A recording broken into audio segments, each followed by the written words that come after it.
Hindi cinema की दुनिया में अगर किसी अभिनेता को संवेदनशील अभिनय और हकीकत की झलक के लिए याद किया जाता है तो वो हैं बलराज साहनी। किस्मत हथेली में नहीं, इंसान के बाजुओं में होती है। इंसान अपना मुकद्दर खुद बनाता है, सिर्फ अपना ही नहीं दूसरों का भी बना सकता है। एक ऐसा शख्स जिसने फिल्मों में हीरो का मतलब बदल दिया और दिखाया कि अभिनय सिर्फ ग्लैमर नहीं बल्कि समाज की असली तस्वीर है। बलराज साहनी का जन्म 1 मई 1913 को पाकिस्तान के रावलपिंडी में एक पंजाबी परिवार में हुआ। वो बचपन से ही पढ़ाई लिखाई में होशियार और संस्कारी माहौल में पले बढ़े। उन्होंने गवर्नमेंट कॉलेज लाहौर से ग्रेजुएशन किया और फिर लंदन स्कूल ऑफ इकोनॉमिक्स से उच्च शिक्षा हासिल की। यानी शुरू से ही उनका झुकाव सिर्फ कला की तरफ नहीं बल्कि समाज और विचारधारा की तरफ भी था। पढ़ाई पूरी करने के बाद बलराज साहनी कुछ समय के लिए महात्मा गांधी के आश्रम में भी रहे। यहीं से उन्होंने सादा जीवन और उच्च विचार की सीख ली। शुरुआत में वो शिक्षक और अनुवादक के रूप में काम करने लगे, लेकिन किस्मत ने उनके लिए कुछ और ही रास्ता तय कर रखा था। सिनेमा की दुनिया में उनका 1946 की फिल्म इंसाफ में उन्हें पहला ब्रेक मिला, लेकिन असली पहचान मिली 1953 की फिल्म 2 बीघा जमीन से।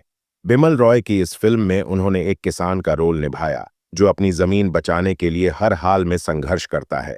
इस फिल्म ने सिर्फ बलराज साहनी को हीरो नहीं बनाया बल्कि भारतीय सिनेमा को नए यथार्थवाद से जोड़ दिया। उनकी एक्टिंग इतनी सच्ची थी कि दर्शक भूल गए कि ये फिल्म है। उन्हें लगा मानो किसी किसान की असली कहानी चल रही है। इसके बाद बलराज साहनी ने एक से बढ़कर एक फिल्में दी। 1961 में काबुलीवाला, जहां उन्होंने अफगान व्यापारी का किरदार निभाया। 1973 में गर्म हवा, जो बंटवारे के दर्द को दिखाती है। 1965 में वक्त, जिसमें उन्होंने एक मजबूत पिता का रोल किया, जिसके उनकी हर फिल्म समाज का आईना बन गई। बलराज साहनी का निजी जीवन भी संघर्षों से भरा रहा। उनकी पत्नी दमयंती, जो बहुत जल्दी इस दुनिया से चली गईं, इस सदमे ने बलराज साहनी को अंदर तक तोड़ दिया, लेकिन उन्होंने खुद को कला और समाज सेवा में झोंक दिया। उनके बेटे परीक्षित साहनी ने भी आगे चलकर फिल्मों में कदम रखा।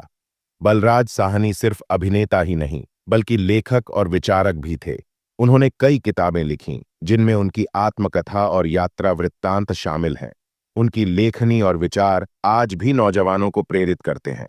1973 में उनकी आखिरी बड़ी फिल्म गर्म हवा रिलीज हुई।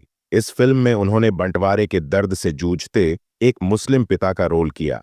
दुख की बात यह है कि फिल्म रिलीज होने से ठीक पहले 13 अप्रैल 1973 को बलराज साहनी को दिल का दौरा पड़ने से निधन हो गया।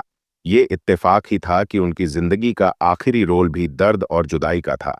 आज भी बलराज साहनी को हिंदी सिनेमा का सबसे ईमानदार अभिनेता कहा जाता है।